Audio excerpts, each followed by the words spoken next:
దీని గురించి నా ఉత్తరం వాళ్ళకేమంటే, ముఖ్యంగా మేము వాళ్ళ జాతకాన్ని చూడాలి కదా!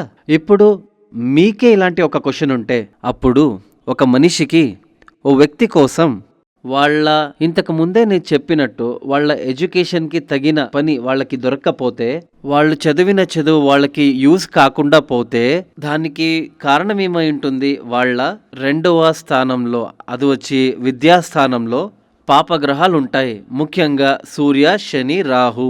ఇందులోని ఏదైనా ఒక గ్రహం అక్కడ ఉండడం వల్ల, కాకపోతే ఆ గ్రహాన్ని చూపు ఎటువైపు ఉంటదో అది పవర్‌ఫుల్‌గానే ఉంటది. ఇలాంటప్పుడు మీరు ఎంత చదివినా కానీ అది యూజ్ అవ్వదు. ఇంకొకటేమంటే, ఈ శివబాలన్ జాతకంలో 10వ స్థానంలో రాహు ఉన్నాడు. అదే సమస్య. 10వ స్థానంలో రాహు ఉంటే వాడు పర్మనెంట్‌గా ఒక జాగంలో ఉండడు. మీరు ఇప్పుడు మార్కెటింగ్ అని చెప్తారు కదా! పెద్ద పెద్ద కంపెనీలలో, షాపుల్లో మార్కెటింగ్ ఉద్యోగాలను చేసే చాలామంది